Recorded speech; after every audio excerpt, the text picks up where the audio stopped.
We are live here. Let me just double check. Take a look at that, right? Yeah, that 25. Take a look at some of these live option flow as well. Let me get this posted here.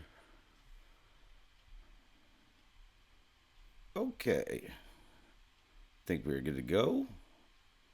All right, let's take a look at some of the live flow on GameStop. How are all of you? Let's take a look at that here. 25.28. We were talking about that.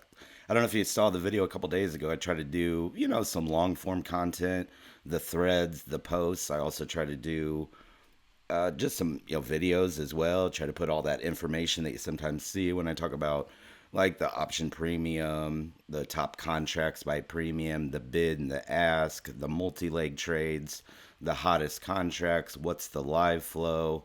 Yeah, it's just, I posted a video the other day. We talked about kind of the gamma there, and we were taking a look at it around that $25 level. So while we're live here, we can actually take a look at that here. I'm going to pull up the net flow real quick. We'll pull up GameStop. What an exciting day in the market. S&P index over 6,000, touching 6,000. That's incredible.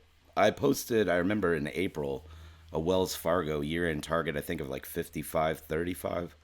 So certainly exceeded that, and we're still not at the year end. So 25.35 on GameStop, up 8%. Total premium 36 million, strong day. Net premium 4,500,000. So we have net call premium at 4.16 million. Net put premium is the red. Net put premium is the green. So it's a good chance here, like when you see the post, to just kind of get a voice and some video. Feel free to take screenshots or do whatever you need to do there as well. Strong there. We had that dip, and I had posted about the $30 calls for December. It's like they came in, then they left, then they came back. So let me pull those up here real quick. Let's see here. Yeah, we'll go to those 30s. That way I'll show you what I was talking about. See, this is what I had posted. They're in, they're out. You can tell kind of by the size of the transaction there of the candles. And then shortly as I just wrapped that post up and was replying to somebody else about it, then boom, they came back. So I'm not sure. Let's see, average fill 225, 225. So it looks like they probably didn't lose and then came back at 231. So not sure. But now those are 274. So there's a move there as GameStop trades at 25.32. So 1.4 mil premium. I'll check the open interest because we can see the volume today is exceeding open interest. So I want to take a look Monday because sometimes these contracts can also change hands as well. So that was what we saw there with that spike on the net flow. It was right around this time, and then it came back. So yeah, it's booming there. Let's take a look at the actual hottest contracts going right now by like top premium. We can take a look at that here. So that's where you see, I'm sure you've seen the screenshots where I post this whole screenshot. So this gives us also an opportunity to kind of take a look at that and break down some of that information. Like here is the premium column here. Here's the actual contract in question.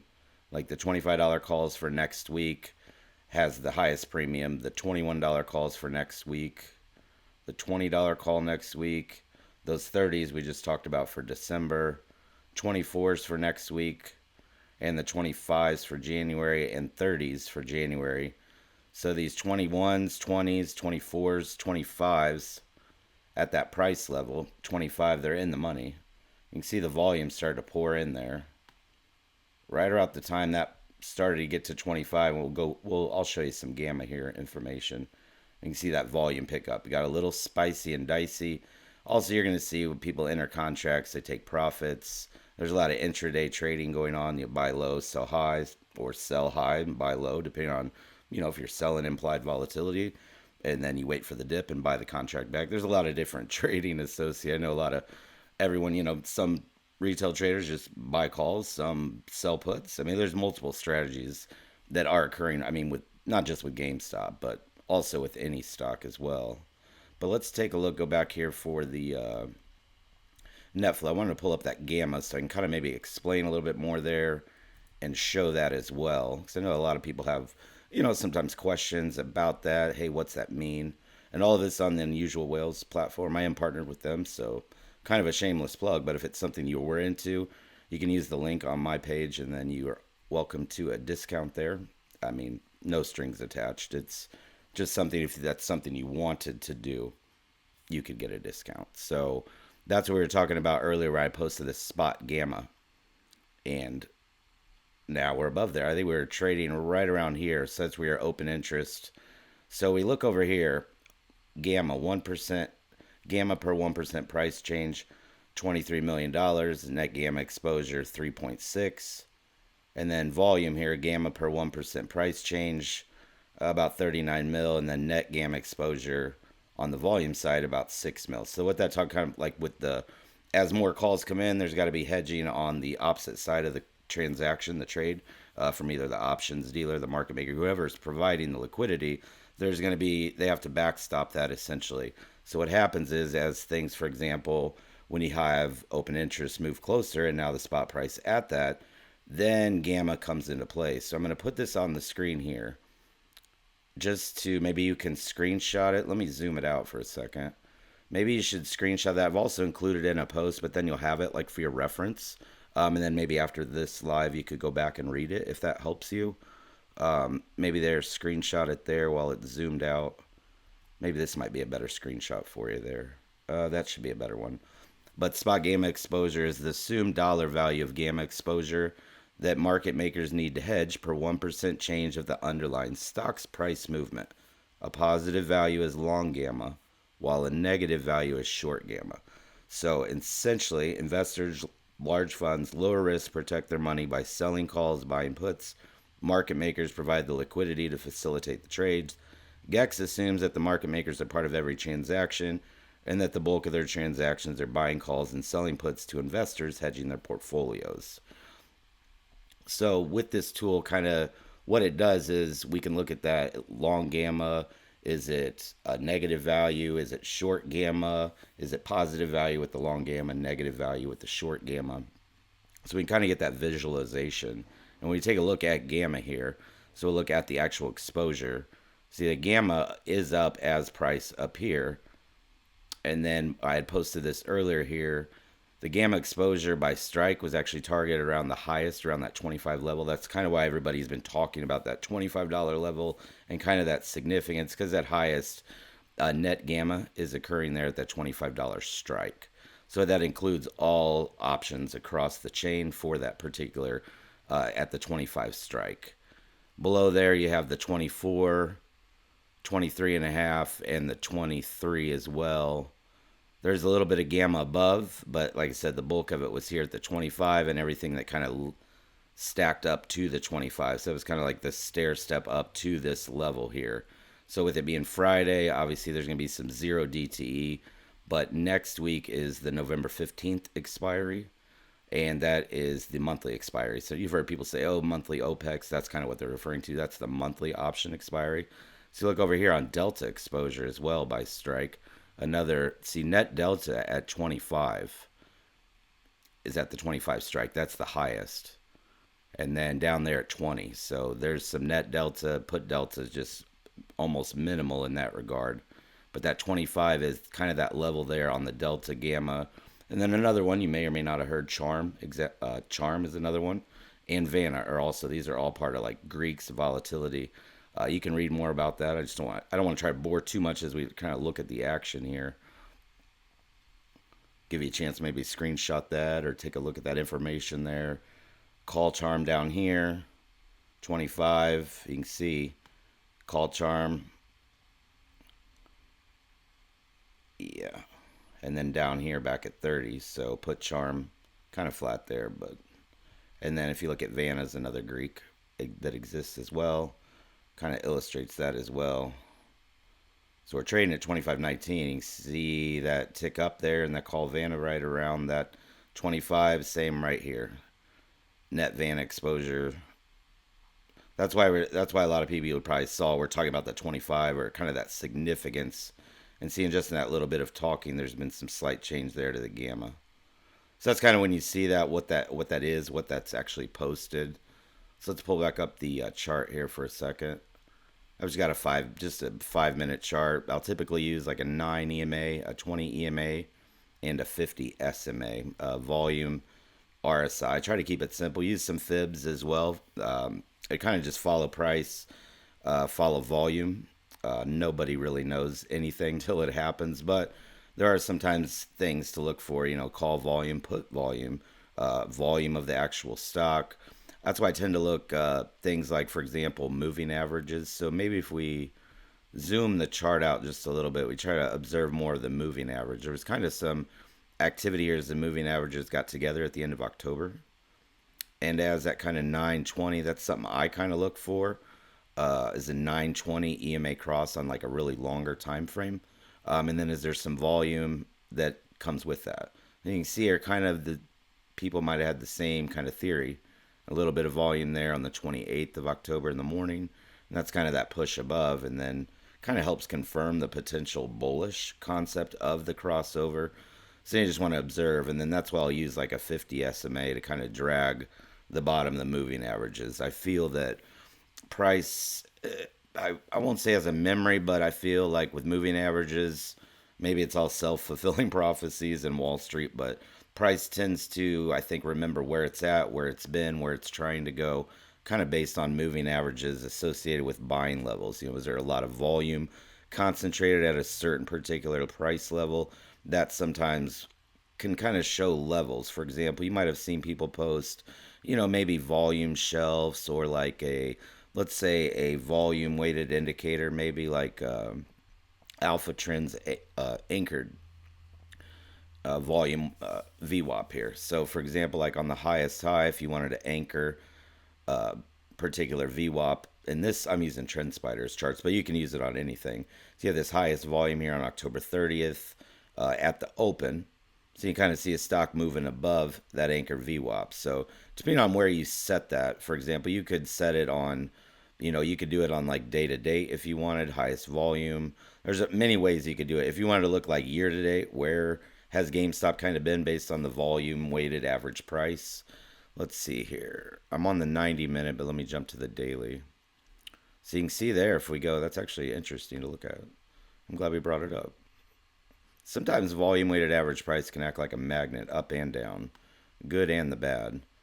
So we zoom our timeline out the whole year, year to date VWAP. Sure, we had the crazy fun over the summer, but a nice higher floor than you did the first half of the year with the stock, that's for sure, which has helped being padded with an extra 5 billion on the books, just kind of sitting there collecting interest. But see, the last time, I'm glad we brought that up over the summer. A touch there, that volume weighted average price, July 16th, 17th, 18th.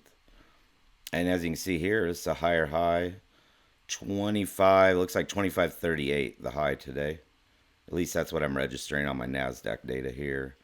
Would have been higher than the previous one on September 9th and 10th, as well as the previous one on October 30th. And yet this would be the 10th session, close above the 50-day simple moving average, kind of a bullish sign.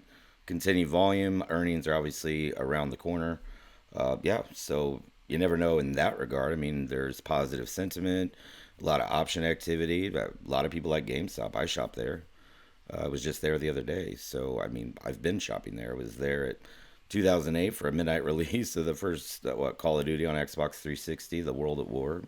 I shopped there at the mall. It was when I was younger. I mean, an OG with GameStop. I was shopping at Babbage's, but I'll also be 45 next year, so I do have a little bit of time there, but a little bit of age. So yeah, it's kind of something interesting to look at there. So we'll see how price reacts. That would put that around, let's see, 27, 22. That'd be pretty strong. 25 was kind of like, hey, so be patient. You never know. Also, I mean, at any time, for example, I don't like to speculate too much, but when Roaring Kitty's kind of lingering in the shadows, kind of quiet since he dumped Chewy, his last post, September 6th? Last YOLO update when he was kind of doing those over the summer. Maybe he can't anymore with the SEC. I'm not really sure. But I think at any time, if there was a Reddit post, if there was a post on X indicating something about his position within GameStop, I mean, I could only imagine how the sentiment would come across for that. I think it would come across as it did over the summer. I would only assume it would just depend on the scenario, but yeah, still strong here. Let's take a look at. Let's just pull up some live flow and just see what's coming on while we chat. I don't try to provide too much raw data like live without those with a subscription, just kind of the parts of the agreement I signed with Unusual Whales. But while we're providing commentary and kind of looking at things, it's what we're talking about, so we can definitely reference that. Let me look here while we let this live flow just zoom across for a minute. I just want to make sure that everything was set up and that it was running accurately and that we're good to go here.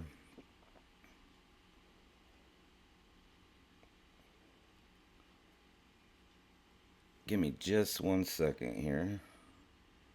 Make sure we're all right. Oh, I can hear myself in the feedback here. Hang on just a second.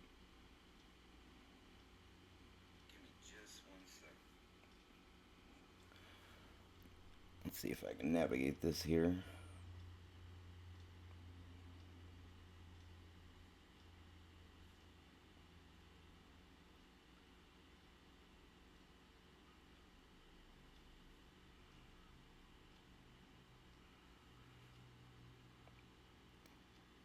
Yeah, sometimes I'm looking for the link here, but you guys can take a look at that flow coming through there. This is live too, real time. It's as it is happening, which is always kind of cool.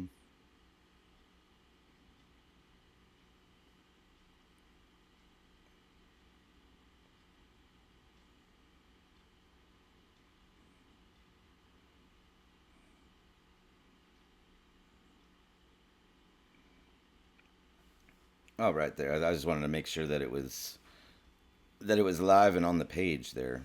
Okay, now I think I got it. I posted it earlier, but I think it only linked the link, but now I have it posted on the page there. So let's see there.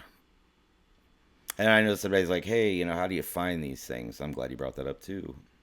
So I'm on just a general flow feed here. For example, there's some preset filters from Unusual Whales. So you're just like looking for ask flow, bid flow, big trades at the ask, big trades. There's some, for example, let's do big trades at the ask, and we will just do GME for an example, just so I can give you kind of like how granular this is. And that's big based off these particular parameters of what 50,000 premium or higher and size of 500. So you can see today was on the 26s, and I did see that too.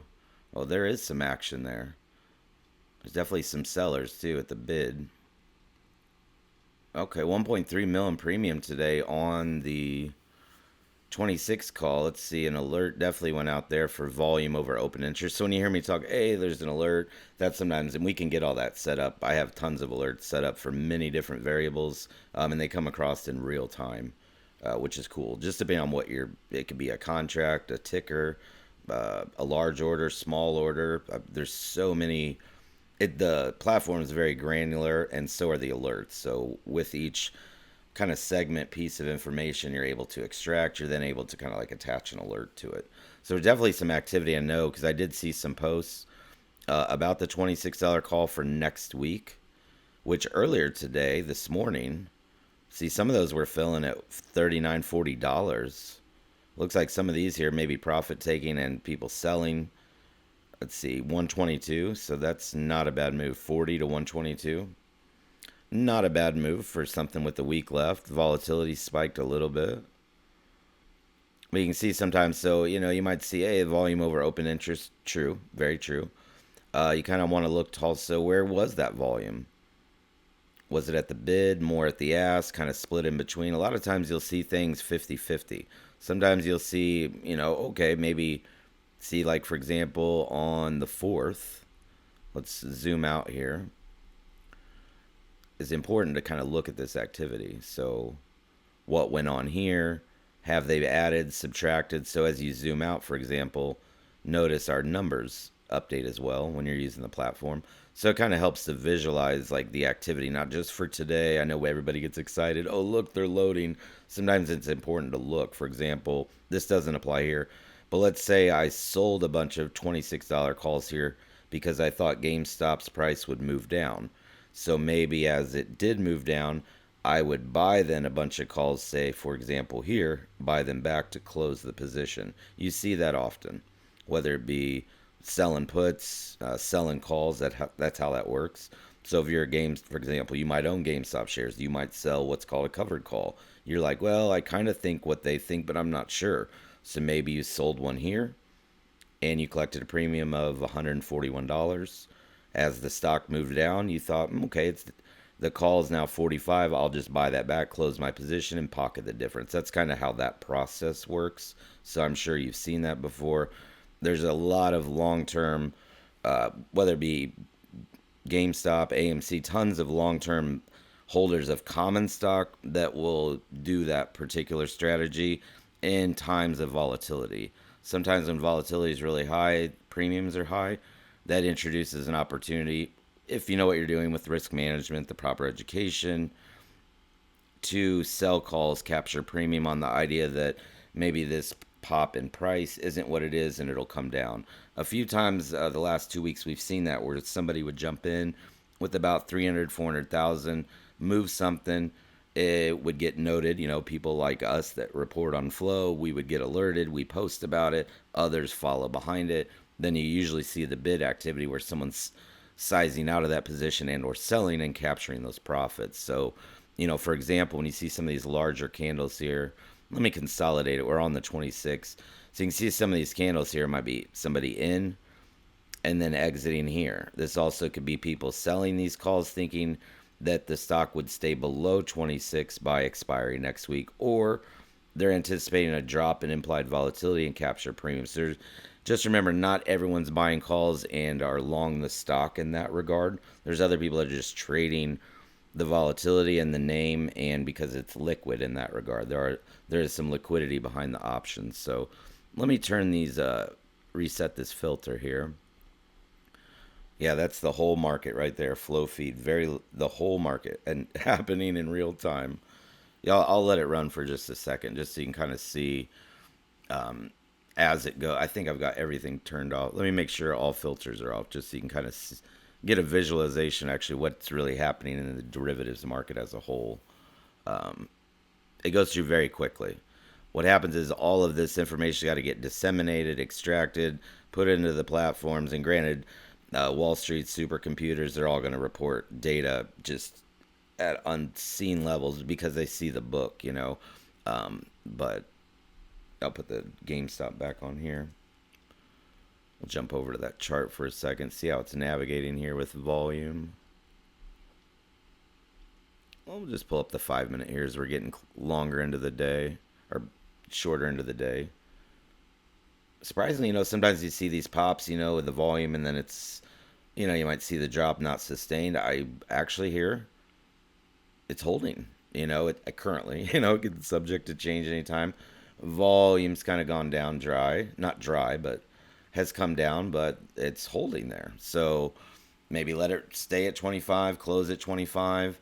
I would guess, I know there's somebody had asked me about, hey, those $25 calls for today. I mean, earlier they looked good. The problem is, a lot of times, say for example, you bought calls on a Tuesday and they're up, and you're like, yeah, and then maybe by Thursday the price has even moved higher, but you're like, why aren't my calls moving? Well, it's implied volatility. You're burning theta. They expire this week. So maybe it's a good opportunity to discuss that as well. So let's look at the $25 call for this week. So in the morning, everyone's like, yeah, let's buy it. Sure, these people that got in at $4 sold them at 20, a nice move at 0 DTE. But as the day progressed, for example, yes, price moved back up. 34 was the highest fill there. So anybody that bought maybe these today at 7 got out at 30. There's a little move there as they expire. But now these calls are in the money. And you can see they've gone down even though the price still kind of flat there after that initial pop. Implied volatility has dropped because they're essentially in the money. And now the premium is getting faded in that regard. So that's kind of what happens. You could buy into this momentum here. For example, you bought at 34. They're already trading at 26. You're down 0 DTE. And if you don't have the money in your account to cover exercising, it's going to auto liquidate the position anyway in a half hour on most brokers. So that's kind of how that works. So, some people, I don't want to say clown, but some people will mock others. Oh, you let those calls run all the way into the ground. That's kind of how that happens. I mean, sometimes you got to capture the move. Now, for example, the $25 call was out of the money almost all week. So there were some people that might have captured that. However, there might have been some people here that were selling these already and then bought them back down here cheap to close their position. That can happen. About 1 million in premium today, 900,000 total premium. But as we can see, as the afternoon's winding off, the volume's winding off. So the concept of them moving back up or moving higher, or, I mean, they're still up, for people that bought them, looks like for most parts today. 23, 26. So, I mean, at the first pop this morning is where they're at now. And that kind of is what happens there until you move something that's kind of more in the money. But volume now at 49,000 on those. So see, it's even moved down in the time we're talking. So now they dropped to 21. Price is, what, 2504? Net call premium still up there, what, 4.8, 4.9 mil? So you want to look like historical, like today. How's today look? 41 million total premium today. For example, Thursday was 16, Wednesday 15. I'd have to go back to the post back in May and June. We had some pretty spectacular days when Roaring Kitty was loading call options there. But I mean, like 6 million, that's kind of a very lighter day. 10 million. So today a little larger there at 41 mil. Net premium 5.1 mil. So let's see. Volatility 98%. So volatility's up. So contracts are up and prices moving up and down. And we kind of split here. So not like directional per se, but you can see the direction of the stock. Around the 23, 24. Still trading at 25 and some change. 25.12. Let's we'll see what the candle is when it prints at the close. See what the close is. Because after 2:30, most of the zero DT, like I said, if you don't have the money in your account to cover that, whether you use Robinhood or Webull, I think they all do the same thing. They all auto close the position, either an hour ahead of the bell or a half hour, just depending on your broker. So it could fade those, but I mean the idea of them, they were here, they're going to go up, even though the price is going up. Well, when the volatility comes down or moves up against it, it can shift the premiums. So that's what's happening there. See, at 19, we were just talking about it a second ago, 26, 27. And I'm sure volume's still coming in on those as well. So let's take a look at that here. We'll jump back over to our flow feed for a second. Yeah, I was already assuming the 25s.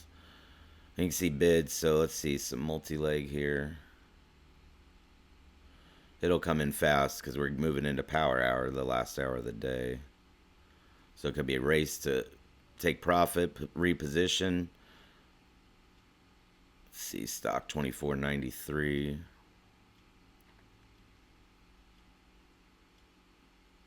And I could filter some of this out if I want to look for. Let's maybe just filter it for what's coming in live right now. Let's just take a look at a custom filter.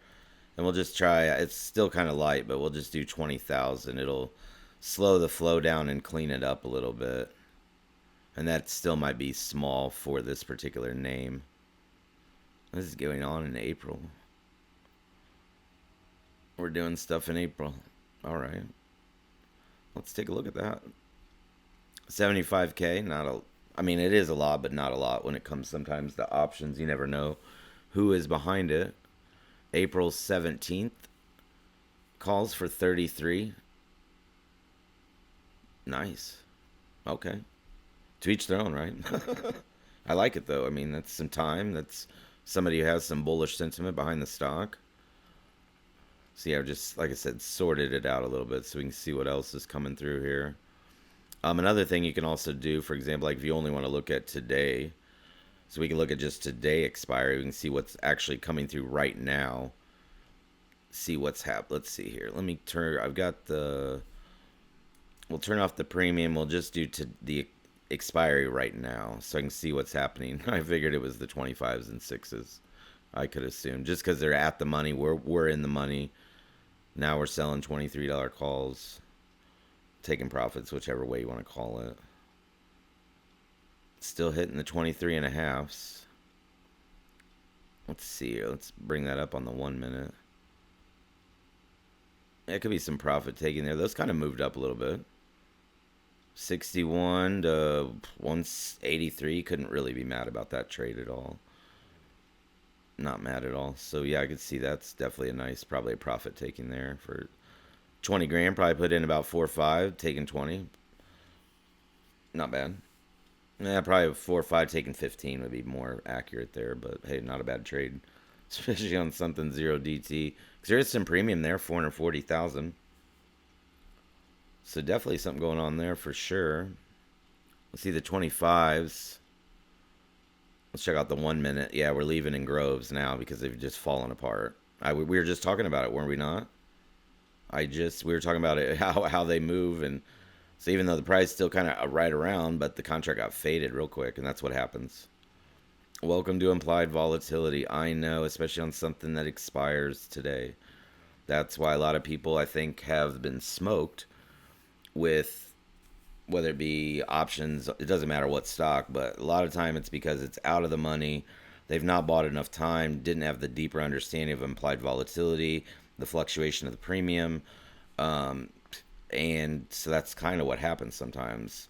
Personally, I like in the money or at the money and with time attached to it. So if I say I was particular, it's not financial advice, but say I was speculating on today's activity, I would have been looking at a December call option at the earliest next week, and even then, because of the OPEX. But just it's always sometimes good to have time, but a lot of people don't buy time because that costs more money. So what they'll do is the little bit of money they have, they will sometimes buy weekly out of the monies, and then it just gets smoked, and then it's somebody else's fault when in reality it's not. There's a lot of people out here on X that genuinely care and want to like show others what they've learned and what's been taught to them. And I know all of you that are listening to me and everybody that interacts with me, I know all of you are smarter than me when it comes to all of this stuff. So, but I think collectively, we can kind of work together. So that's why a lot of people offer, trading rooms, help, different groups, because there are people out here that actually are trying to offer education and trying to lift up people just so not to really help you make money, but maybe even better to help you lose less. Just to, I like to see other people learning. For example, I've seen so many, for example, AMC and GameStop investors a few years ago that were not in the best position with that stock, but they have dedicated kind of not their life, but kind of the to understanding capital markets, using derivatives as maybe a vehicle for a common stock position they currently own in an attempt to maybe capture premium.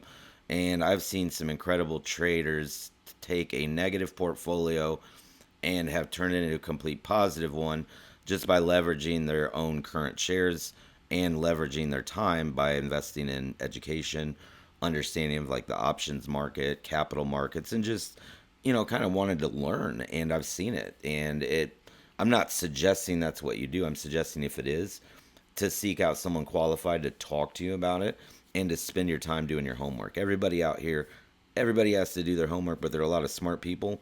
We can share homework. We can share ideas. That's okay. So always be cautious, where you get your information from, how you get that information.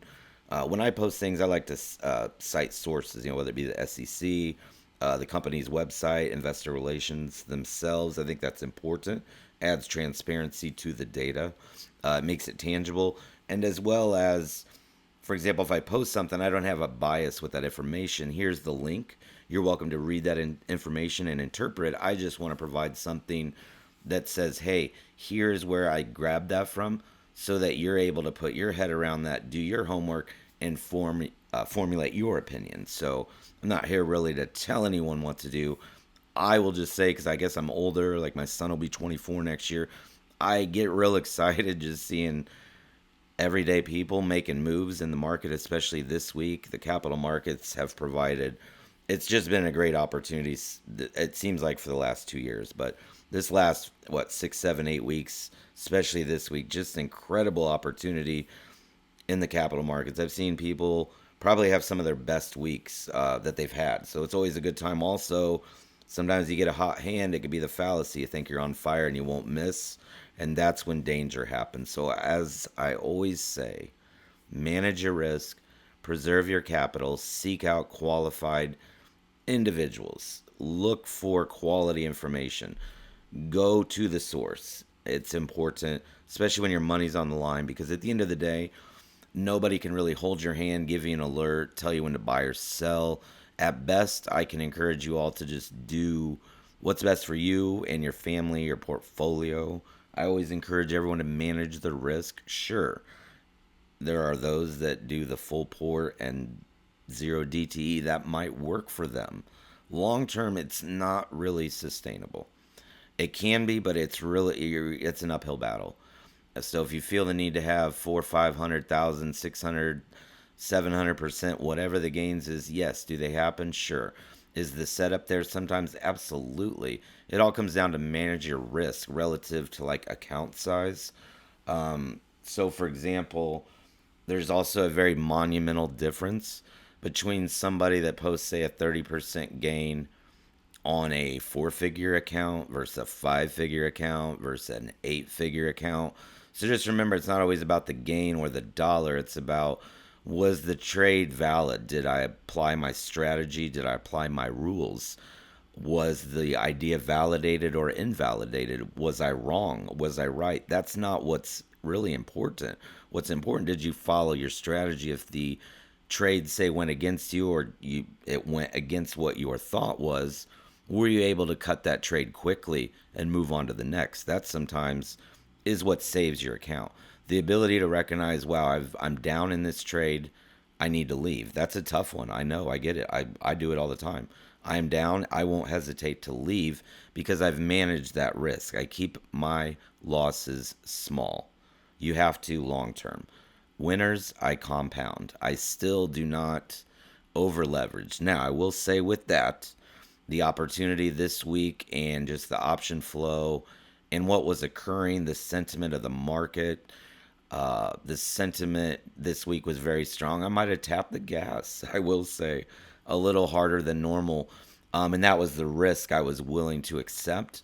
As with any trade and any risk, they're all risk. And I have accepted the risk and loss upon entry. That's all part of smart trading, is understanding the risk. Sure, it's great to trade and have those big bangers, but a lot of the people that post big bangers here and there, let's visit them in 3, 4, 5 years. That's probably, you won't see that. It's not a normal reality. There are a lot of people out here that post just to help. There's people that post that have an agenda. There's people that have services. You just never know. I always tell everyone, like, do your homework, and we can all work on this together. I try to be civil with everyone, try to respect everyone, try to engage with all of you when I can, because I think we're all adults here. I think the common objective here is learning, growing, making money, minimizing losses, managing our risk. The older I get, the more willing I am to grow and learn. So let's take a look here. I know I kind of went off there, but I think it was important what was said, and I needed to say it. And I can't just do that with a simple post. So that's why I think today it's kind of cool. It gives a little more depth. I've done plenty of commentary in years past, plenty of content creation as well. So I'm not a stranger to this, and I think today is good. It just kind of adds, a little depth, a little bit of a layer to, what we do on X. I think it's important. I think it's fun, and there's a lot of information we can always share. So let's jump back over here and take a look at how those top contracts stacking up. I still figured it was the same, the 25s, 21, 20, 30s for December. So we're getting later into the session here. See the 20s and 21s. You can see that larger kind of bid side suggests maybe some selling, closing, adjusting. There was some open interest. Let's see. On the 20 calls for November 15th. See, today when I've talked, some people won't go the full depth, so it's important to add context. So let's add some context. We see multi 73. Well, what is that, you ask? Well, I'm glad you're here. So I'm going to give you, we'll go through it. So what that's suggesting is these were attached to something else. My guess is maybe rolled out, bought more time. So let's drill into it. Let's take a look at one of these candles here. We'll go to that actual volume. And as suspected, see the up and down arrow. You won't unless you have the platform, but I can tell you through the video or through the live. Up and down, the trade's part of a multi-leg strategy. So what that's kind of detecting is based on time, size, this part of a strategy, more than likely. So we're able to then drill into this. Like I said earlier in the live, it's very granular what we're doing here and what's available with unusual whales. So we see 20 and 21. This is just based kind of on size and time. Doesn't mean it's exactly right. But what we have to do is kind of do some, we have to go in and look at it. We have to drill in. We have to take a look. So it looks like a short multi-call, a suggested potential strategy here. So in this situation, sell the 20 and 21 based on the premium here and the time. And then, for example, we could use like profit and loss calculator, which takes it another step further. And you could just kind of not establish, but maybe get an idea, maybe in your head, well, what's that mean? What are they trying to do here? What's their objective? Their objective is at this current price level, they keep their money. The stock moves above it too much, they lose their premium. Stock stays at or the same, they just maintain the premium collected. So it's a particular strategy. They're in the money. Could be somebody wanting also to have sold the calls. So for example, this just may be detected because it was a strategy based on time and fill. But again, we're not that trader, so we're just using the best information we have to try to form like the best hypothesis. So if we were just say maybe looking at it dry, we're not looking at multi-leg. What I would look at in this regard is that on, let's see, was that yesterday? The 7th. See, there was volume 6,000. Some of that appeared new open interest today. Volume today 4,000 against 16,000 OI. Premium about 1.7. So I would look at that as, did somebody that bought here yesterday, did they take some out today? That's one way to maybe look at that. And you would say, hey, that's a good idea. You're not sure. Now, if I bought $20 call, maybe I wanted shares at $20. I could buy that and exercise. That's an opportunity too. For example, maybe I was short the stock and I didn't necessarily want to, I would say, disturb price action, but maybe I wanted to look as another method for a locate or an alternative. Tap a in the money so that I could get the shares at 20, maybe to cover. And then factor in the premium, of course. So there's a lot of different scenarios. So flow is never really exactly one side unless you're the person that said, hey, I just bought those, or hey, I just sold those. That's kind of not the short and sweet, but a lot of the flow is, mainly hedging against an existing position. Because derivatives are not just, hey, let's YOLO weekly calls and get rich. The more or less is hedging. Dealer hedging, bank hedging, hedging against your common position. Plenty of people sell calls against their position, sell cash secured puts in an attempt to maybe accumulate more shares, a wheeling type strategy. You've probably heard people talk about that before too. So let's take a look back at the chart here. Volume, like I said, we were talking earlier, and it was kind of, not holding, but it was kind of holding that 25, kind of taper off a little bit of volume there as we enter roughly the last 40 minutes of trading. So you'd want to look for any disturbance here on a longer time frame, like that 50 SMA. So try to zoom back out, longer time frame. See how that transpires. It's still a move, a larger, still than it was a week ago, than a day ago. And if you want to zoom it way out, there's the monthly going all the way back to, let's just take it back all the way to summer of 2017 as we approach the pandemic. The April low, let's see, 64. split adjusted, right? Of course. So we just go from that low. I mean, from a company they thought with retail and the pandemic and wasn't going to happen, and how would they ever make it,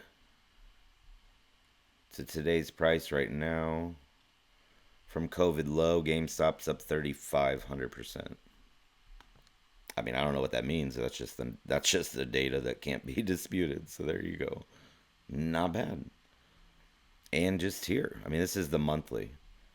See if we go back to even the 21 split adjusted. I mean,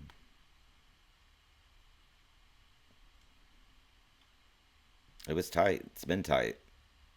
Move before edges, yeah, but still here. So I know there's some people like, oh, the 25s. Yeah, I know that's what happens. You wait longer in the day, they get faded. That's why it's always cautious with those same day expiry, whether it be SPY. SPY will get you too if you're not careful. That's one of the sometimes the worst and best at the same time. So especially on zero DTE, it can be painful. Sure, you might capture cheap premiums, mid session, but if you're not careful, you really get caught up in that. So let's take a look here at the. Just want to pull that net flow back up. But yeah, just something alive. Wanted to jump in, look at it. Everybody was like, hey, what's this? I was like, hey, I got a few minutes at the desk. Let's jump on, at least look at some things, talk about things, and then it kind of highlights how we've gone over things in the past with posts on this page. I think it just adds a little bit more understanding to it. So let's take a look here. 45 mil on the premium total now. So quite a bit up since we started live, but here's your top volume today. Like I said, it was the 25s for today, 25 next week, 30s next week, 24s. I try to highlight really just at the money. Out of the money, I don't like to get people too excited. I just try to stay more conservative, I guess, in that. Let's see the 26s we talked about. But you see here, like this, it doesn't really like jump out like, hey, it's all bid, hey, it's all ask. So that's something that happens. But let's see those. Was that one of the highest open interests today? Was that 45 for today's expiry? I'm not sure what was going on there. Let's see here. Yeah, okay. I mean, the OI was 16,000. These 45s are obviously going to expire. So maybe somebody just dropped a couple. They're like, I'm going to buy 365 of these. I have $365. I'm going to buy them for $1. I mean, good idea, I guess. You maybe thought the spike ended. Let's see, what time was that? 125. I assume it's probably right at the top. That's how this always happens. Yep. Someone bought those right at the top thinking, oh, it's going to the moon, and then spent $365 that's gone, because you won't find a buyer for those. So unless you bought these to close out something you previously sold, which based on the timing, I doubt it. Could have been, though. It's hard to say. I mean, you got bid volume, ask volume. It's pretty equal on that chain for the last 2 weeks. So sure, would somebody buy their calls back after they sold them for $1? I wouldn't. I know they're going to expire worthless, but maybe you wanted to be sure, so you bought them back. You could do that too. But this looks like someone like, hey, it's going to happen, and then it's just $365 in my opinion. And if that's what happened, like you bought those because you're like, yeah, it's going to go to the moon, sure, maybe it could have. But with zero DT and 82% away from the strike, meaning 82% out of the money, I'm not sure. Now, I will say there's multi-leg here, so let's just make sure that somebody didn't run a strategy on me. So I'm not shaming anybody. I'm just trying to show the different things that happen here. So there is a multi-leg on 300. So what do we do here? A long call. So we did 30s and 45s for 1,200 in premium. I mean, maybe. But I don't see the big hit. I mean, I see this big hit for volume at 365. See, a lot of people just post a screenshot of this right here on the right, and no context. You can't. I mean, you can do that, and you'll get impressions, but you're not really helping anybody that follows you. I'm sorry, but you just you have to put some context out there. It helps. So for example, is it multi-leg? Is there something else attached to it? Now at that time, let's see, 125, 130. Let's come over here at the same time. I mean, there's some volume to match that suggests that doesn't necessarily mean what it happened. I mean, I guess in that moment, someone might have just taken a $1,200 YOLO, hey, $1,200 lottery ticket. They might have been up for the week. Just said, hey, if it happens, it happens. Great. If it doesn't, I already accepted my loss and I'll move on. But for maybe somebody it was just like, oh, this is cool. That's what they do. Okay, I'll buy a bunch of them because they maybe didn't know as much and then lost their money. That's what I hate because the money could be better served like just buying the stock itself. Because to be honest with you, until you're good at trading commons and making money just trading stock, it's going to be a lot harder to trade or make money trading options. It's like they kind of go hand in hand, but trading stock commons, I think that comes first. That's just my opinion. I know there's plenty of other people that don't trade commons and trade stock options. I do all kinds of stuff, both intraday trading as well as long term stuff. Because I'm older. I know I'm older. I'm an '80s baby, a latchkey kid. So we have to plan. We have to plan. Nobody gave us anything. We had to work for it, and that's what I did. I work for the family and for you. We do this. Where are we at here? Wow, there's 1,000 people in here. I hadn't even looked at this. I apologize if there. I did. I think this last time. If there were comments or people chatting like the whole time, I am so sorry. I think I did this last time and I totally dropped the ball. But that's okay though. That wasn't really the focus. Like, hey, if I missed you, I'll get back to you. Like you guys know I reply to everybody or try to.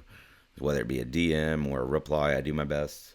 Some days it's light, some days it's heavy. Most days it always says this. And then if I go to notifications, it takes me some time to get through it. So as you can see, I try. It takes time. I know. I will go through them after this live here because I can't even keep up sometimes. So I don't want to try to do too much at once because we were looking at the other. Let's see here. So, I mean, we talked about would it hold there, the 25, would it not? I mean, you guys know how this goes. Get everyone excited? Yeah. Why did it do this? I know. Don't say why did it do this? Why did it do that? The reality behind that is why didn't you manage your risk better? I don't want to be rude when I say that. I'm just saying sometimes I tell myself that like why did this happen? I did that. It wasn't anybody else's fault. Nobody was pushing the buttons over here. Nobody was making me do anything. Nobody had a gun to my head per se. So it's not they, them, they did this, they did that. No, nobody did that. You did this. We have to spend time with this. It's not easy. They're not going to make this easy for you to make money on Wall Street. I promise. If they did, everybody would do it and be successful, but they're not. It takes time. But we can still have fun while we learn. We can lift one another up. We can be empathetic with others. I know, right? We can encourage others who may say, hey, I know a lot about this stuff. Great. Help somebody else that doesn't, because honestly, there are some really intelligent people on X that know way more than all of us, and they will happily share.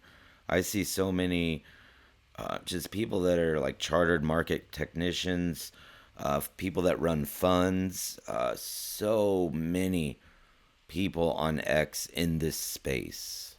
I think it's great. I mean, I'm 44, so the height of the internet when that started, there wasn't like, hey, let's go to Google and figure this out. Now we got AI. Now I could run AI and say, hey, I want a cool script because I'm trying to create a little indicator so when a shorter time EMA goes over a longer, how would I do that? Boom, AI returns it. A lot of people use AI for coding. For example, I spent 6 years in college. I have a bachelor's and a master's degree in computer science. And now I watch AI crank out programs that I spent, or I've never loaded one. And I think maybe I will, and I'll post a video of that. That would be interesting. But I've created little AI programs that only took a few minutes in the AI that would take like weeks of testing. It seemed like, at least back when I was in college, creating and doing that type of stuff, different programs we'd create or have to create. But now AI, boom, it just makes it happen. It's unbelievable. But with that, there's so much information out here for those just wanting to learn, like educate about just how the market works, how stocks work, how options work, what are Greeks, what's volatility, what does open interest means, what is the significance of that? Are there things to look for in a chart? What are moving averages? What do other traders do? Instead of like, I know when I was younger and would look at this stuff sometimes, I would think, man, how are they doing it so well? Because they've been doing it a long time. And anybody will tell you that's been doing it a long time, there were plenty of dark days along the road. I have them. We all do. It's because we're human. We sometimes forget about our strategy in the moment, and that emotion takes over, and it can impact our decision making. And with that, unfortunately, with Wall Street, there is no real room for air for those type of emotional choices. And sometimes we'll have to learn the hard way. I know I was drawing attention to, say, for example, I was talking about the 597 puts today that I saw the zero DTE traders were just chasing. Well, doesn't let's see, they're out of the money, but they were literally. I forgot when I posted it. You can look at the post on my page. It was wild, but it was just so much money just pouring in. And I thought, but the trend is up. So fighting the trend will cost you almost every time. Sure, we all want to be the hero. We all want to be the ones like, hey, I fought the trend and won. Great, once. While everyone else followed the trend and just crushed you on paper. But I wanted to look at something here. Let's see that net flow. So not too much of that net flow coming off. Some of the zero DT that'll fall off naturally because they expire, but the target was that November 15th. I believe we looked at that. Let me make sure I'm speaking correctly here.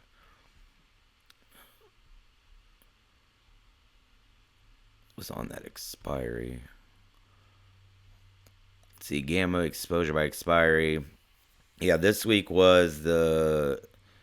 See, it was up there, and then next week, so that's where it was at. And then the other one, the next expiry being the January. But that net gamma was really centered around today and then next week's expiry. So just because today is today, we still have another week ahead of us, ahead of that expiry. So that's something I wanted to kind of go back to. So as price moved back down, now open interest down here 24.50 and then 25. So and we've shifted here a little bit there. Because remember, gamma at the beginning of our live, I think we were at like 30 something up there. That's just because prices moved back down. So stock up for the day, what, 4.6%? So let's take a look. I know you've seen, maybe I post market tide as well. So we want to look at like, hey, what was the market doing as a whole? Was I fighting the trend? More than likely. So here's this morning. Here's SPY blazing at 597. What a great week for capital markets. But notice across market tide, the red is your market net put premium. This is across the whole market. And then net call premium being in green. So you look at market tide. Let's see if that'll give us a hover there. It's just the aggregated premium and volume of option trades basically across the whole board. So that's where you might have seen me post in the past, like top tickers by net premium. That's where that's coming from. As you can see today, Tesla clearly taking the cake on that one. What a great day for Tesla! Incredible name to trade the last 2 months. I've posted all about it. I won't bore you with it anymore. But Tesla coin, SPY, you'll see that. Upstart was a great one. Shout out Dragon. I know you guys made a nice bag on that one this morning. I saw your 500%. Congratulations, Dragon. And Nebula on that one. SoFi, Costco. I posted about Costco making a new 52-week high and then looked at it again and my scanner went off and I think it was up Another 12 bucks. I thought incredible. Palantir, remember those $39 calls I shared in July? Somebody was gambling on, you know what? Palantir, I'm bullish. They're going to be in the S&P. Their earnings are going to hit. AI is where it's at. They weren't wrong. They are being rewarded 10 times over. But the market tide today, let's see. As it stands, net put premium 32, negative 32 mil. Net call premium 230 mil.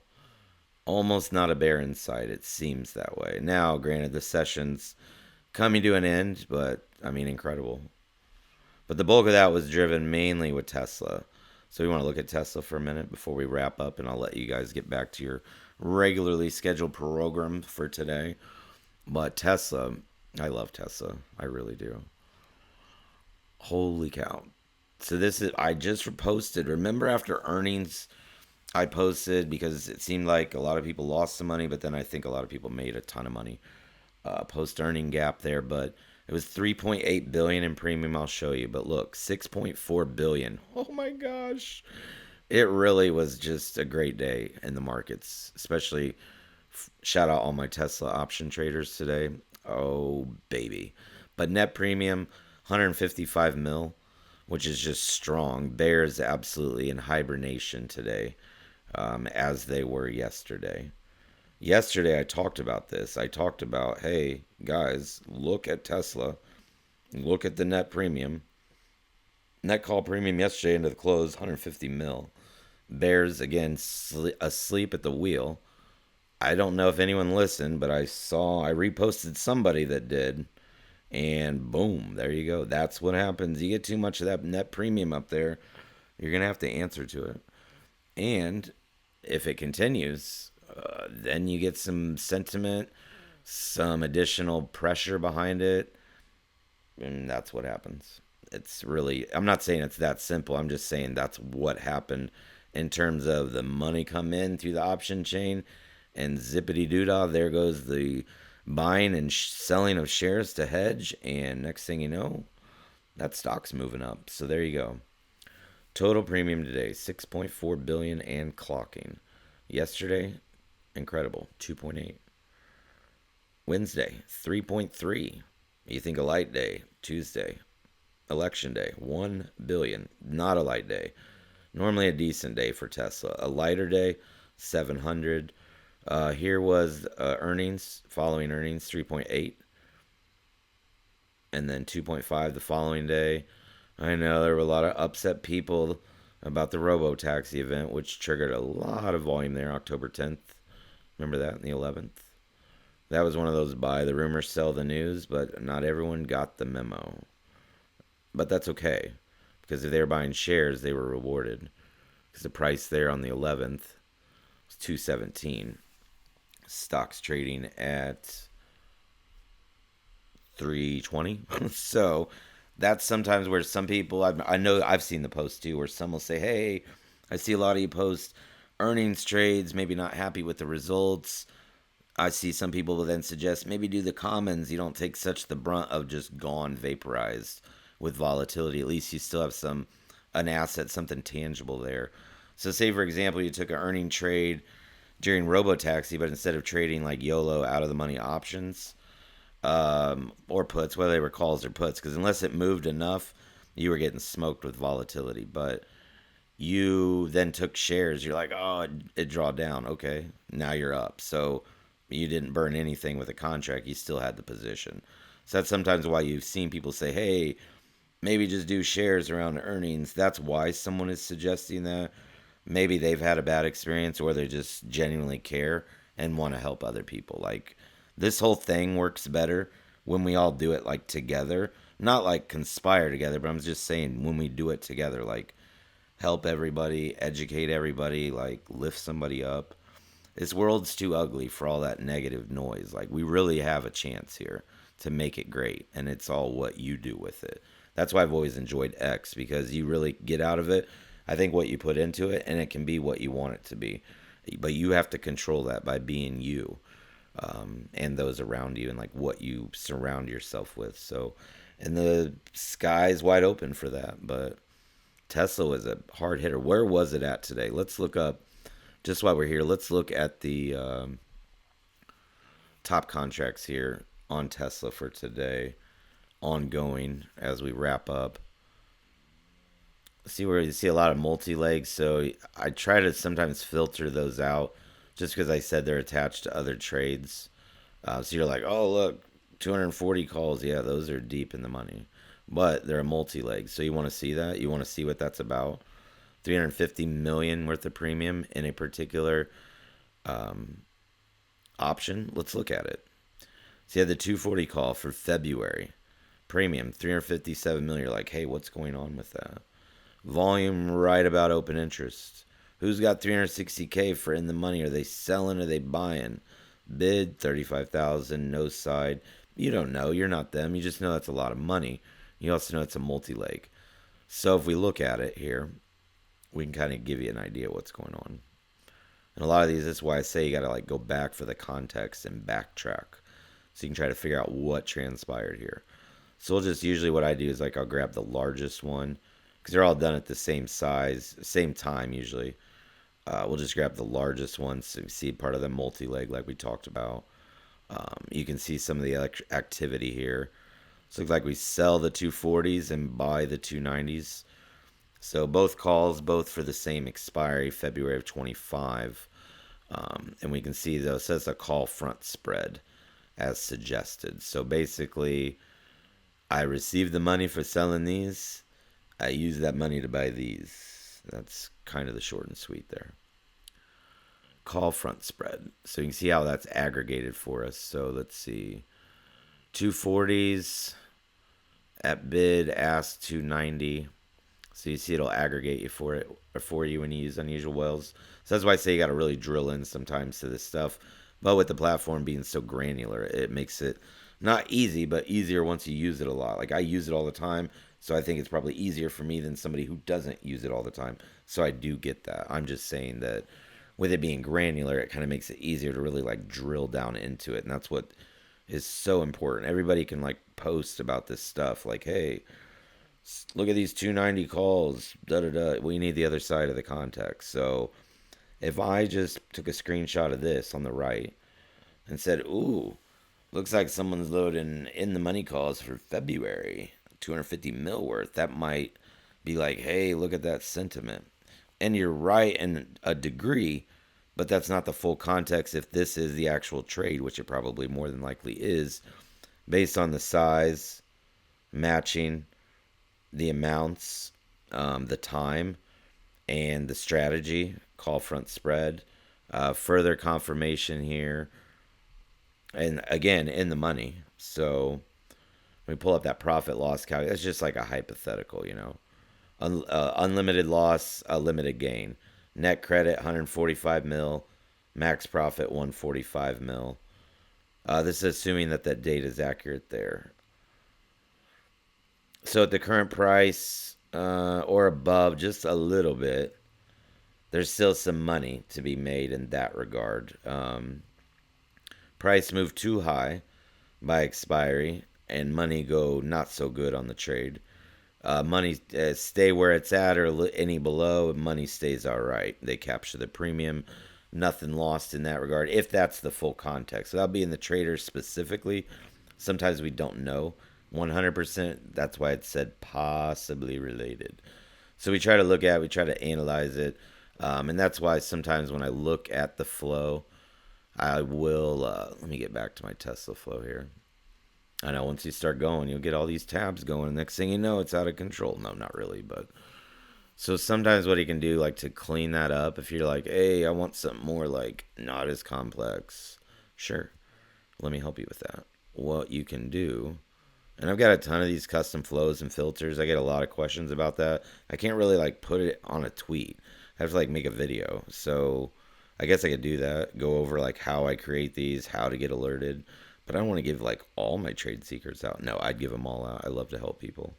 So maybe I'll work on that over the next couple weeks. I'll have some time as we round out the end of the year. I tend to slow down a lot and focus more on family and the holidays. I'm a sucker for family and holidays, so I slow down life a lot for that. That's my priority. And it's just this time of year, football, fall, the vibes. Yes, so let's see. I want to see where the multi is here. So let's say I'm just going to eliminate some of that and just look for like allow up to like maybe 15%. So what it does is it here comes the double-edged sword in that you don't get to see then the full gamut of the flow. You're like, "Oh, okay, there's only this." That's so you got to be cautious when you're looking at things filtered, but again, I think transparency full context is appropriate. So if I take out like mostly the multi-leg kind of would be maybe your single leg trades, it might give you a better perspective here, and then you start seeing some more reasonable numbers price wise and reasonable expiries, meaning if we were looking, we filtered out the multi-leg, let's look at the 310 call, which went in the money, and they weren't originally though. Those 310 calls this morning were 560. They saw 2500 or 25, pardon me, and they're currently trading at 20. So 500 to 2 grand. Not a bad intraday move. Not at all. 108 million on there, and believe it or not, I know you're going to be mad. Well, why didn't you post it? Well, I can't post all of them. This was alerted as well. On unusual whales, and if you had it set up, you would have got the alert as well. So I'm going to sort this particular candle by premium so we can see when that bulk of that hit. Let's see when that actual alert come in. 8:59. When the volume exceeded the open interest. Doesn't mean like, oh, it's alerted by it, but it means, hey, you better look at it. That's basically what I'm going to tell you. Because I'm not licensed to tell you to buy or sell. I wish I could because I would scream it every day. All I can do is tell you, do your homework and I'll help and manage your risk. But you see, hey, if I was like, hey, people are looking at those. So I don't know. Maybe you're all smart enough to know that when I post sometimes, you read between the lines, it might be pretty clear what I'm saying, but I've probably already said too much. Goodbye, end the stream. No, I'm just kidding. But, I mean, yeah, do your homework. I mean, look, though. For example, when I say, like, hey, they're loading this, sure, hey, we're alerting this. I'm not alerting it to, like, tell you to buy it. I'm alerting it to say, I think there's an opportunity here for you. If you're willing to do your research and your homework like I am, I think you might find yourself with a good reward. Sometimes they work, sometimes they don't, but always happy to share ideas. I think that's what's fun. We have to share ideas. But yeah, those 310s, wow. Anybody in on those today for next week? I would assume so. I mean, stock was like what, 290? I forgot. It just seemed like such a wild week. Yeah, under 300 at the open. I mean, those launched. That's incredible intraday move, especially on something that still had some time behind it. The 320s for today. See, there's where you get a really good representation of buyers and sellers and know clear, like, hey, what's the direction here? Still, people see, hey, they're loading 320 calls. Sure, some are loading, some are selling them too. They're all in the money, but because they expire today, you can see right now they're trading at $218, even though they're in the money, but yet earlier they were at 804. So you see, that's what happens. That's why I say manage your risk, be very careful on expiry. It's real easy to get up here and think it's going to go higher. And then now you're down here like, wow. Plus, you really got auto sell sold anyway at 230. So yeah, just rugged if you still held into that. And that's what I hate seeing people post it. I know they do and it happens. It happens to all of us. But it sometimes it really can be avoided, especially if you were buying these, for example, as they were alerted this morning. I know you're like, why didn't you tell me? It's not my job to tell you. No, I'm just kidding. But I did kind of yesterday. I said, look at Tesla. I screamed it for weeks. No, not really. We're just having fun here. But those were filling at $24.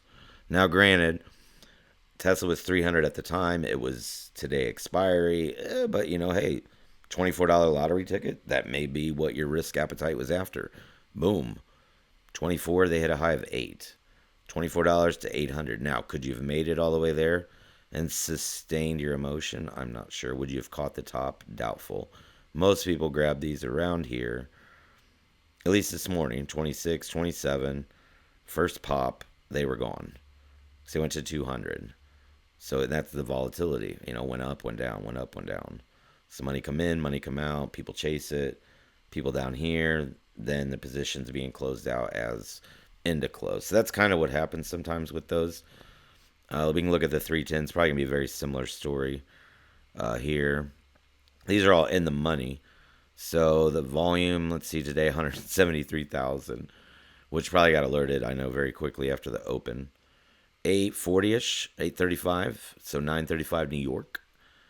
The alert would have gone out on those at $136, and they did go all the way up to 1,700. So incredible move on Tesla. There was so much opportunity there. That's why I said a minute ago, shout out to the Tesla option traders today. How about that? 73 mil now total premium. Those are in the money. So some of you might take those and want those shares at 310. You bought here. You could have sold here. You could have bought here. You don't care. You're just going to let them close, let the market maker pay you for your contract. You know, if you don't have money, that's how that works. Because unless you're putting 100, let's see, what was that, a 310? So that'll be what, 30,000 per contract. So yeah, unless you're grabbing 100 shares, like you're just taking your premium and running. But 315s for next week also, I think we're on there. I saw those this morning. Yeah, that's what I had saw earlier when I was trading, because I was posting a few things. But the 315s for next week coming in, I was like, ooh, the $300 psych levels, someone thinks higher. And those were filling around 580. I mean, I think we got up there about 25, 2200. And they're trading now, let's see, 1700, 1600. I mean, that's a move. I assume a lot of the move made here and then sold. Some people might have sold these like, oh, I'm going to capture premium. Tesla's going to go down. And then they just got their face ripped off. So then they had to buy it back. But it happens too. I know they don't make it easy for anybody out here, but you do what you do and you got to do it as best as you can. You got to spend time on it. You got to educate yourself. You got to watch it. You know, it's like anything else. It's like, you know, when you were younger and you like tried to ride your bike the first 20 times and crashed, and then you didn't really ever think about, hey, I can't ride my bike anymore when you became a teenager. Why? You just took off on your bike and rode to your friends. Why? Because of experience, a practice. You figured out what worked. You figured out what jumps you were willing to risk on your bike and which ones you were not. You might have jumped a big jump and hurt yourself. You might have jumped a little jump and messed your bike up, and then explained to your parents you messed it up, and then you got punished. So you've always learned to manage your risk in life with different scenarios. You just need to connect the dots on how to apply that to your trading. It's a very good analogy there. So it's something I created on the fly in the moment, but I think it's true with anything. Just the riding the bike one, tying your shoes. I mean, okay, do you think about it now when you tie them? Hey, I remember struggling. No, you just do it. Going upstairs, if you can. I mean, driving a car or not driving. It's just a lot of things. Like, it's that over and over. And that's the point, or like repetition and doing things. It's hard to jump into the market with 6 months and be like, oh, okay, I got the option flow. I got some money. I'm ready to YOLO out some zero DT and full port. Dang, it didn't work. And that's where the 90-90-90 rule comes in. 90% of day traders blow up 90% of their account within the first 90 days. So it's statistics are working against you. So how you combat that statistic? You got to work harder. That's it. Nobody cares, honestly. Not to be rude, but nobody cares. Work harder. That's the mantra that has been told to me my whole life. Like, I'm not saying we're all not special. We are collectively, but individually, we're no more special than the next person. So that's kind of where the mantra, nobody cares, work harder, that's kind of where that comes from, just because collectively it's positive and it works for everybody. The 305 calls also, which would have been a little closer to the money this morning there, those were $155, and those blazed all the way up 2,200. So there was definitely some money there. I would assume some people in them yesterday, but that's, yeah, this Tesla, ooh, I know. See, 6.6 mil as we get near the close here. But yeah, that's just, I actually jumped on longer than I wanted. Was just kind of wanting to look at the GameStop, just like, hey, what's up? Was getting a lot of messages. We were looking at the flow. It was like, well, let's just look at it together. So that's kind of why I was like, hey, and jumped on there, and then started talking about other things, the platform, and just I think it was good to kind of bring all that together. Might help tie in the posts a little bit more in that regard. But 2482 GameStop. So I'm gonna pull up the daily here. And we live to fight another week. Live to fight another day. Higher volume today. Let's put that into scale. Take a look at that here. Okay. Another close above the 50 and the 9. See the low of today, 23.24. The 9-day EMA, 23.07. So close. So we'll see. We'll see how it goes. We'll take a look also at the open interest updates Monday from what's changed today. Maybe a lot of changes, may not be. Not much we can do left with the last few minutes, but all I can do is encourage you all to have a good day. Go back and watch this if you want. Share it with somebody. I'm glad you were here. I'm glad we got to do this. I'll try to get back to your replies and messages. If you have ideas moving forward, obviously relate that. I think it's always a positive when you can just do something. And I enjoy doing things like this. So I think, just using the flow, looking at things, maybe it helped with the post, kind of drawing all that together, or drawing it together. So you're like, hey, I've seen him post hottest contracts or open interest or that gamma. And I know I might have talked fast, so that's why this will be available later. So if you didn't catch it live or you want to go back, you can screenshot it. Whatever you want to do, you can do that. So we're getting a little rally here. 24. I wasn't counting it out. I kind of looked at my daily. I'm like, we're ticking up a little bit. Are you gonna push it right to the 25 into close? Win moon. No, I'm just kidding. Win roaring kitty post. Win Reddit post. Win a post to X. Maybe never again. I don't know. It certainly is trying to move up there a little bit. As Maverick would say, I'm too close. I'm switching to guns. I always say that when I go to like a lesser time frame on my chart. I know I'm older, but whatever. I'm too close, switching to guns, and I'll go to the 1 minute or the 2 minute. That's usually my mantra because I'm like getting ready to hit the gas on a trade or exit or enter, and I'm like, oh, here we go, we're in the gun zone now, boom, and then I'll nail it. So you have to have fun out here. This life's too short, otherwise. I promise you. I absolutely promise. That's why I say my son's turning 24 next year. That's how short it is. Like, where is the time going? It just goes. It doesn't wait for anyone. But I will say, we all have the same 24 hours equally. What we don't have is how we use that. That's up to you. I can't tell you what works for you, and you can't tell me what works for me, but you can figure out what the best use of those 24 hours are. If you're willing to outwork the next person, you might be out rewarded too. Look at your little GameStop.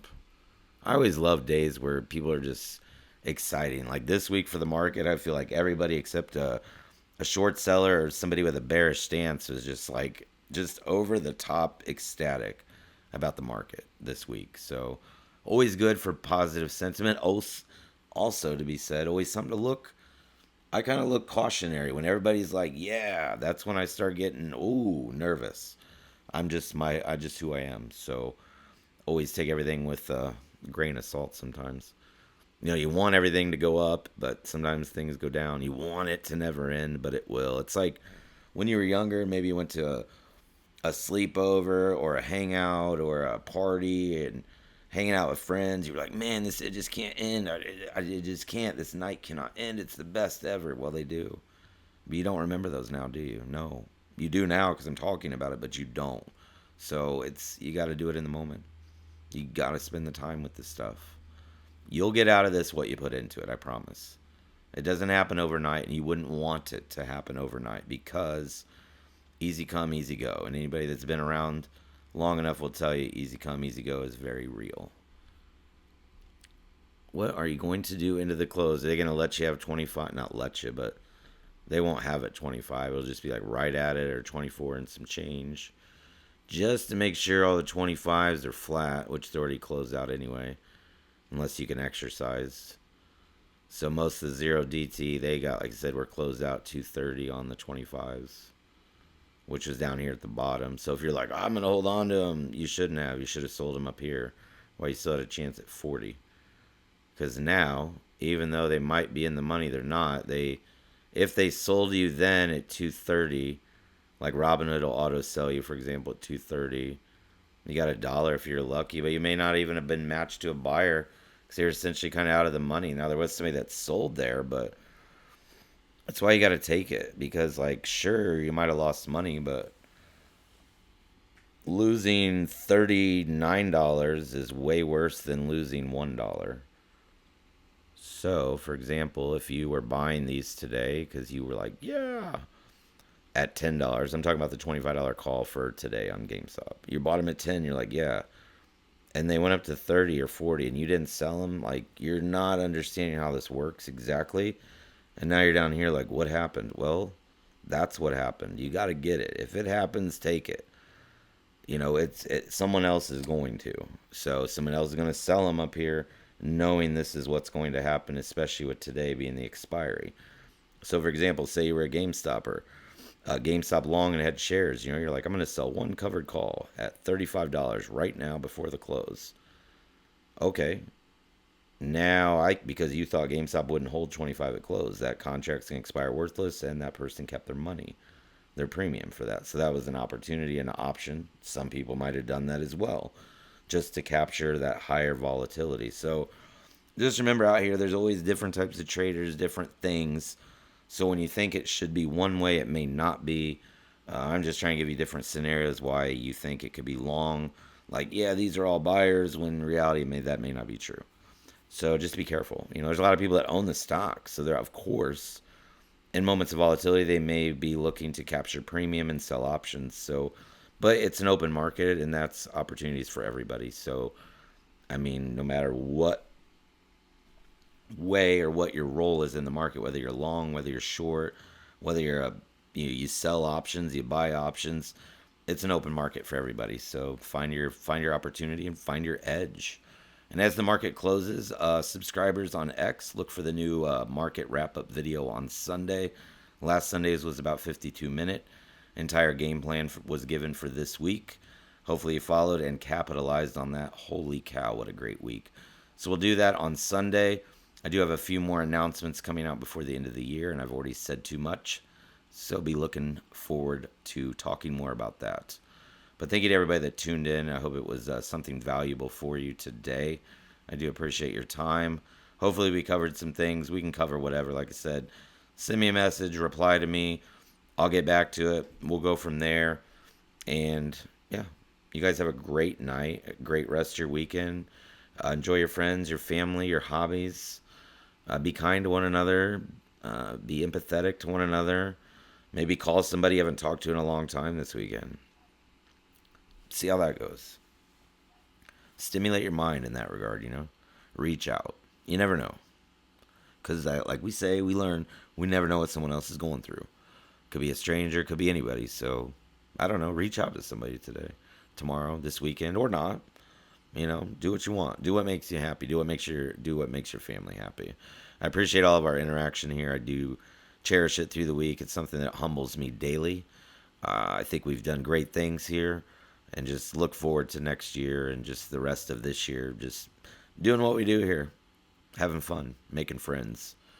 Learning. That's what it's all about. But please, seriously, enjoy your weekend. And I'll talk to you very, very soon.